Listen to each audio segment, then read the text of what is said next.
Ladies and gentlemen, this show was previously aired on December the 6th, 1992. The listeners of this show were not worried about a bank holiday on December the 19th. I'm your host, William Cooper, and you're listening to the Hour of the Time. This is the most important hour in your life. In fact, it's the only hour that ever was or ever will be, for during this hour, folks, you will decide your future, and thus our collective futures. Right off the bat, I want to express my sincere appreciation and thanks for all of you who have called WWCR and expressed your appreciation for this show. In fact, they've received so many calls that they've not been able to get the work done and have asked me to ask you not to call again. Please do not call again. Instead, the best way to do it, folks, is put your feelings in writing, whether for or against. Whether you like the show or you do not like it, if you're a listener of the show, put your feelings in writing, for then it becomes a permanent record and is required by law to be held on file. So please write to WWCR, 1300 WWCR Avenue, Nashville, Tennessee, 37218. Once again, make sure you sit down tonight right after the show is over. Just write a short paragraph or two telling them whether you like this show or not, what you like about it, what you don't like about it, whatever you want to tell them, but write. It's important that you do that.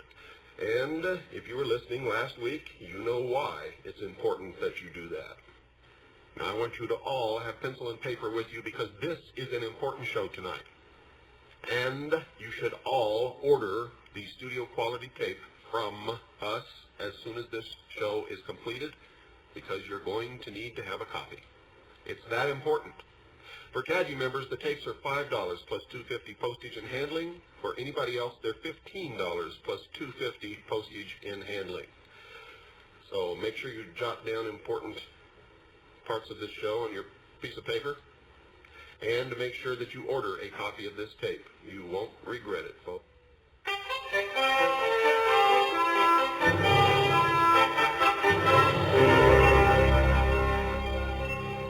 From the headquarters of the Citizens Agency for Joint Intelligence, the FDIC's rule, which becomes effective December 19, 1992, amends Part 325 of the agency's regulations by defining 5 capital categories for purposes of implementing the prompt corrective action requirements.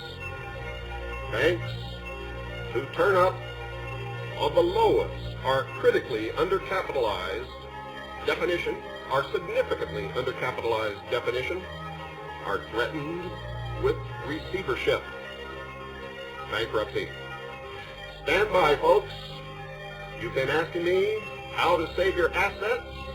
Well, now you're going to find out.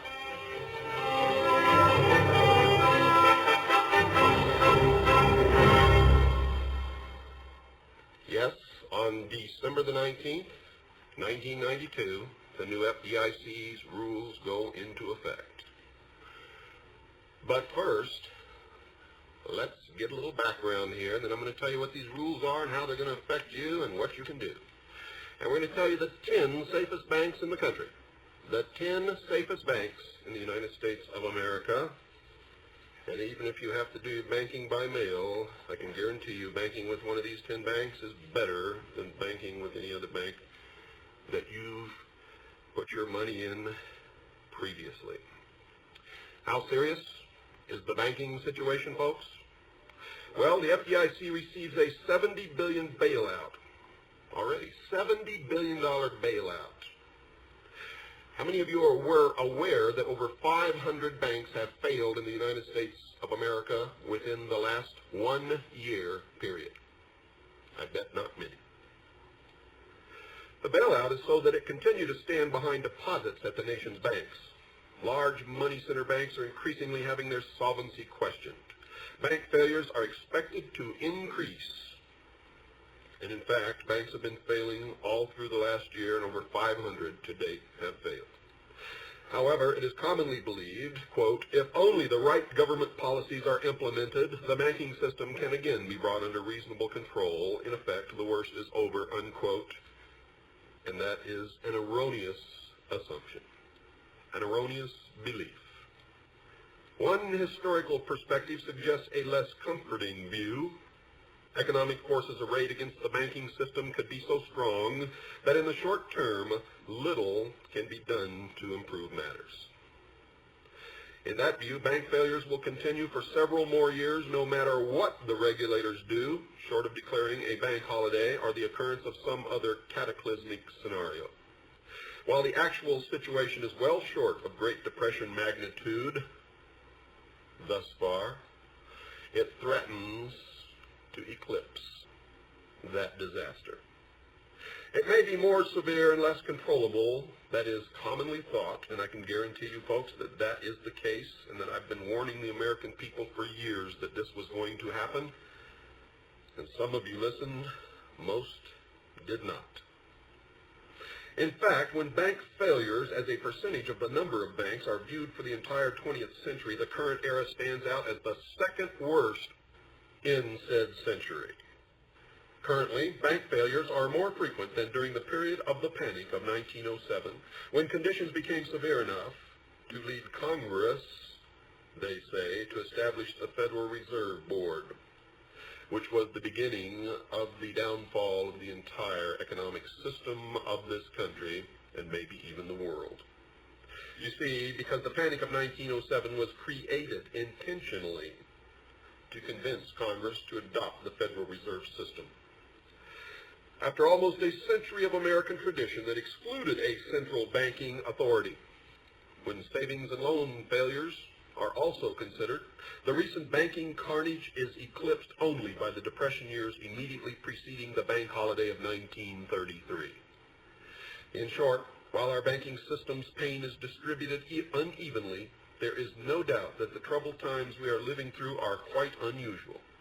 We should not expect much from such quick fixes as encouraging bank examiners to go easy on real estate appraisals, jawboning bankers to increase lending, or tightening a noose of spurious regulations about the industry's players. Instead, we should encourage our lawmakers to concentrate on repairing the underlying structural problems that have made the economy falter and leave the banking industry in the position to expand credit.